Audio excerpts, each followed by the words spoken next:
పండుమిరపకాయ పచ్చడికి కావాల్సిన పదార్థాలు: పండుమిరపకాయలు ఒక అర కేజీ తీసుకోవాలి. చింతపండు వేడి నీళ్ళలో నానబెట్టి పెట్టుకోవాలి, ఒక అర్ధపావు చింతపండు పడుతుంది. వెల్లుల్లిపాయలు ఒక 4-5,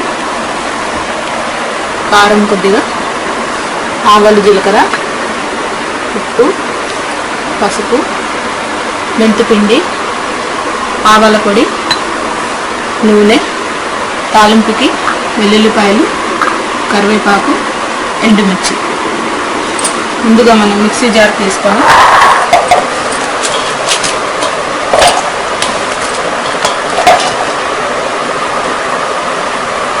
ఇందులోనే చింతపండు,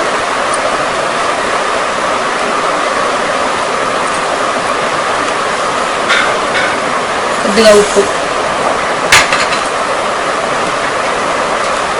జీలకర్ర ఇవన్నీ వేసి మొత్తం పేస్ట్లా పట్టుకోవాలి. మిక్సీ జార్లో మనం పండుమిర్చి, వెల్లుల్లిపాయలు, జీలకర్ర, ఉప్పు, చింతపండు మిక్సీలో వేసుకున్న తర్వాత ఇలా పేస్ట్ లాగా చేసుకోవాలి. నెక్స్ట్ మనం పోపు చూద్దాము.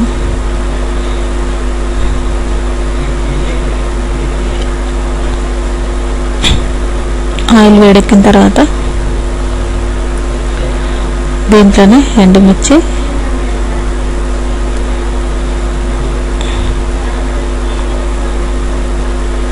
వెల్లుల్లిపాయలు,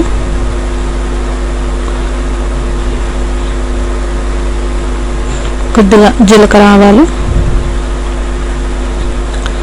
కరివేపాకు మొత్తం కూడా మంచిగా ఒక 2 నిమిషాలు వేగిన తర్వాత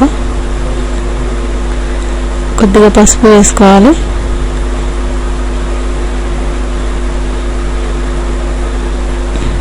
ఇవన్నీ కూడా మంచిగా వేగిన తర్వాత మనం మిక్సీలో మెత్తగా గ్రైండ్ చేసుకున్న ఈ పండుమిర్చి మిశ్రమాన్ని ఈ పోపులో వేసుకోవాలి.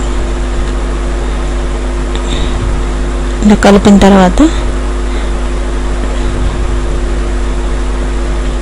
మొత్తం కూడా ఆయిల్ అంతా కూడా కలిసేలాగా కలుపుకోవాలి.